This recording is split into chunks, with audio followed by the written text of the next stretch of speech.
नेते बनवणारे, आपल्याला ग्रामपंचायत, जिल्हा परिषद, पंचायत समिती, नगरपालिका याच्यामध्ये निवडून देणारे, हे जी मी फौज पाहू लागलो, मी कधी माझ्या आयुष्यामध्ये इतके लोक पाहिले नाही.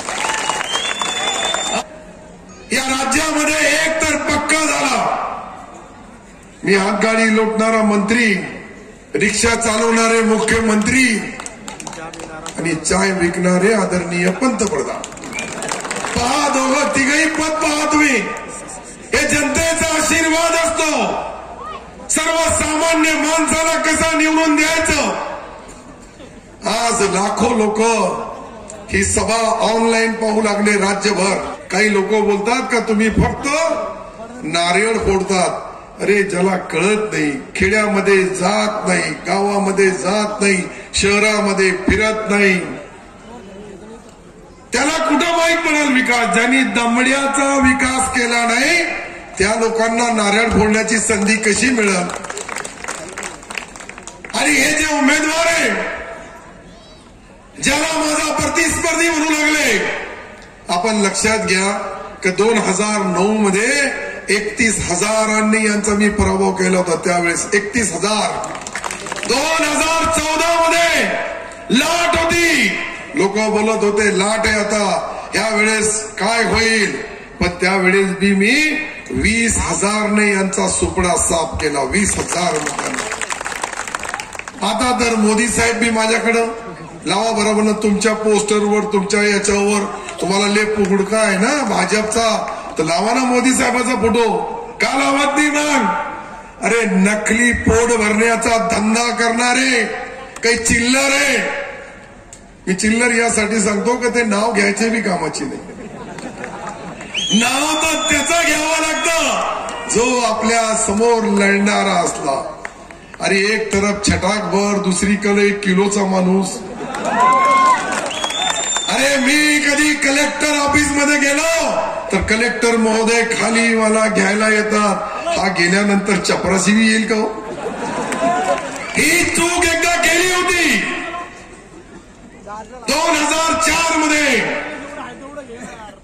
त्यावेळेस या तालुक्याचा पूर्ण विकास खुटलेला होता. 2009 पासून जी बुलेट ट्रेन चालू आहे विकासाची, ती आपण आपल्या या मतदारसंघामध्ये, आणि विशेषतः काही लोकांना राजकारण समजत नाही. पस्तेवाले बोलते आम्हालाही तिकीट मिळाला पाहिजे होता.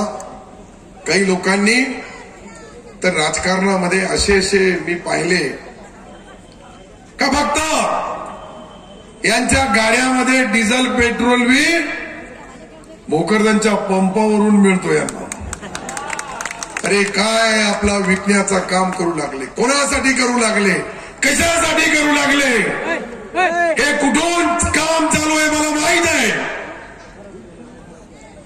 परंतु ही जनता जसं जसं तिकडचा विरोध चालू होईल दोन्हीकडे याचे परिणाम बी दिसतील. इतके सोपे काही सिल्लोडवाले. एक ती शहा बहिणीला मी मनापासून धन्यवाद देईल. गुजराती समाजाची बहीण आहे, पण ज्या शब्दामध्ये बोलली ही त्यांना चपरक आहे. तुम्ही 30 वर्ष आमची मतं घेतली, त्यावेळेस तुम्हाला पाकिस्तान सिल्लोड दिसला नाही. जे उमेदवार आहे यांनी तर कहर करून टाकली, म्हणे बांगलादेश आहे. मग कायला झकमाराला उभं राहू लागले की आमच्या बांगलादेशमध्ये. ज्याला सिल्लोड कळत नाही, सोयगाव कळत नाही, असे लोक निवडणूक लढतात. कमाल झाली. अरे, तालुक्याला बदनाम करणाऱ्या लोकांपासून तुम्हाला सावध राहावं लागल.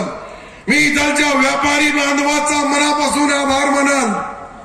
त्यांनी माझ्या पाठिंब्याची मीटिंग घेतली. त्यावेळेस विथ फॅमिली 4,000 व्यापाऱ्यांनी त्यांचे मुलं बाळ सहित मला पाठिंबा दिला.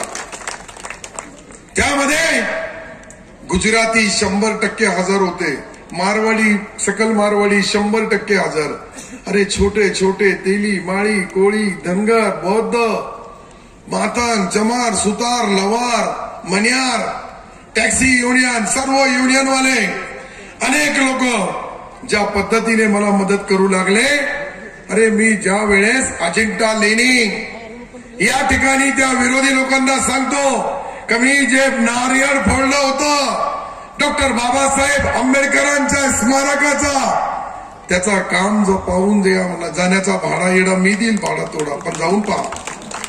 डॉक्टर बाबासाहेब आंबेडकरांचा 51 कोटी रुपये खर्च करून जन्मापासून शेवटच्या श्वासापर्यंत काय केलं त्या नेत्यांनी, त्याची माहिती एक एक जगाला माहीत पडावं यासाठी मी त्या 51 कोटी खर्च करू लागलो. आणि काही वेळे बोलतात का नारळ फोडू लागले, यांचा डोकं फोडणार काही दिवसांनी लोक. आता छत्रपती शिवाजी महाराज यांचा स्टॅच्यू बनवला, त्या ठिकाणी शिवसृष्टी बनवू लागलो 61 करोड रुपयाची. संत सेवालाल महाराज 51 कोटीचा डीपीआर, 11 कोटीचा मंजुरी मिळाली, टप्प्याटप्प्याने दुसरी होणार. सिल्लोड शहरमध्ये ज्या वेळेस मी प्रवेशद्वार बनवला शिवाजी महाराजाचा, त्यावेळेस दिशाभूल करण्याचं काम केलं का आता गावामधला पुतळा बाहेर नेण्याचा नवीन कट रचू लागलो मी. ती बदनामी केली माझी, आता तर 3 केले.